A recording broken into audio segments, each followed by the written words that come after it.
ಮತ್ತು ಅಭಿವೃದ್ಧಿ ಉದ್ದೇಶದಿಂದ ಇದನ್ನು ಮಾಡಲಾಗಿದೆ. ಯಾಕಂತ ಹೇಳಿದರೆ ಅಲ್ಲಿ ಭಾಳಷ್ಟು ಸಮಸ್ಯೆಗಳಿತ್ತು.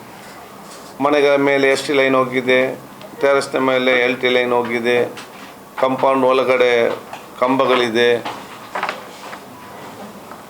ಟೆಕ್ನಿಕಲ್ ಆಗಿ ಅದನ್ನು ಅವರಿಗೆ ತೆಗಿಲಿಕ್ಕೂ ಆಗೋದಿಲ್ಲ. ಆಗ ಹಿಟ್ಟು ಜನರಿಗೆ ಸಮಸ್ಯೆ ಕೂಡ ಇವತ್ತು ಆಗುವಂಥದ್ದು. ಮತ್ತು ನಗರ ಒಂದು ಸೌಂದರ್ಯಕರಣ ಕಾಣ್ತಾ ಇರಲಿಲ್ಲ. ಲೈನ್ಗಳು, ಕಂಬಗಳು ಅಡ್ಡದಿಡ್ಡಿ ಎಲ್ಲ ಹೋಗಿ ಇದೀಗ ಅದನ್ನೆಲ್ಲ ತೆಗೆದು ಒಂದು ಮಾದರಿಯಾದ ಒಂದು ನಗರ ಪರಿವರ್ತನೆ ಮಾಡಲಿಕ್ಕೆ ಯೋಜನೆ ಅನುಷ್ಠಾನ ಸ್ಯಾಂಕ್ಷನ್ ಮಾಡಲಾಗಿದೆ. ಅದೇ ರೀತಿ ಇನ್ನು 30 ವರ್ಷ ಜಾಸ್ತಿ ಆದರೂ ಕೂಡ ಉಳ್ಳಾಲ ನಗರಕ್ಕೆ, ನಮ್ಮ ಕ್ಷೇತ್ರಕ್ಕೆ ಯಾವುದೇ ಇವತ್ತು ವಿದ್ಯುತ್ ಶಕ್ತಿನ ಅಭಾವ ಉಂಟಾಗಬಾರ್ದು. ಅದು ಎಷ್ಟೇ ಫ್ಯಾಕ್ಟ್ರಿ ಬರಲಿ, ಎಷ್ಟೇ ಬಿಲ್ಡಿಂಗ್ಸ್ ಬರಲಿ, ಎಷ್ಟೇ ಇವತ್ತು ಯೋಜನೆಗೆ ಬರಲಿ. ಅದಕ್ಕಾಗಿ ಇವತ್ತಿನ 32 KVಯನ್ನು 130 KV ಆಗಿ ಪರಿವರ್ತನೆ 110 KV ಆಗಿ ಪರಿವರ್ತನೆ ಮಾಡಲಿಕ್ಕೆ ಅದು ಕೂಡ ಸ್ಯಾಂಕ್ಷನ್ ಆಗಿ ಇದೀಗ ಟೆಂಡರ್ ಆಗಿದೆ. 96 ಕೋಟಿ ರೂಪಾಯಿ ಯೋಜನೆಯಲ್ಲಿ.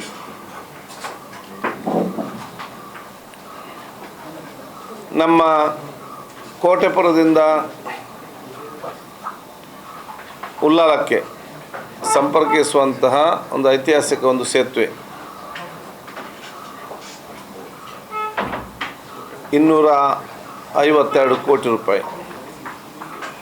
ಈಗ ಅದಕ್ಕೆ ಎಲ್ಲ ಹಂತ ಕೂಡ ಅಪ್ರೂವ್ ಆಗಿ ಟೆಂಡರ್ ಕರೀಲಿಕ್ಕೆ ಇವತ್ತು ಸೂಚಿಸಲಾಗಿದೆ. ಒಂದು ತಾವೀಗಾಗಲೇ ಅವತ್ತು ಮಾಡಿದಂಥ ಯೋಜನೆ ನಮ್ಮ ಮಹಾಕಾಳಿ ಅಂಡರ್ಗ್ರೌಂಡ್ ಪಾಸಾಗಿ ಕೂಡ ಇದು ಉಳ್ಳಾಲಕ್ಕೆ ಕೂಡ ಭಾಳ ಪ್ರಯೋಜನ ಆಗುವಂಥದ್ದು.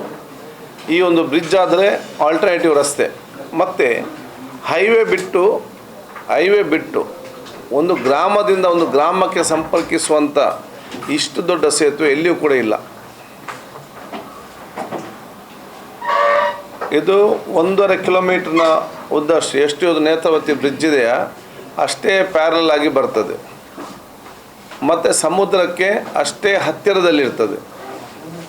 ಇದು ಬರೀ ಒಂದು ವಾಹನ ಸಂಚಾರ ಆಗುವಂಥ ಒಂದು ಸೇತುವೆ ಮಾತ್ರಲ್ಲ, ಇದು ಇಡೀ ಪ್ರವಾಸೋದ್ಯಮವನ್ನು ಇವತ್ತು ಆಕರ್ಷಿಸುವಂಥ ದೊಡ್ಡ ಮಟ್ಟದ ಬ್ರಿಡ್ಜ್ ಆಗಿದೆ. ನಾವು ವಿದೇಶದಲ್ಲಿ ಹೋದಾಗ ನಾವು ನೋಡಿದ್ದೇವೆ, ಬರೀ ಒಂದು ಬ್ರಿಡ್ಜಿನಿಂದಾಗಿ ಎಷ್ಟೋ ಇನ್ಕಮ್ ಇವತ್ತು ಆಗ್ತಾಯಿದೆ. ಅದರ ಕೆಳಗಡೆ ಇವತ್ತು ಸಂಪೂರ್ಣವಾಗಿ ಬ್ಯೂಟಿಫಿಕೇಷನ್ ಮಾಡಲಿಕ್ಕೆ ಕೂಡ 30 ಕೋಟಿ ರೂಪಾಯಿ ಯೋಜನೆ ರೂಪಿಸಲಾಗಿದೆ.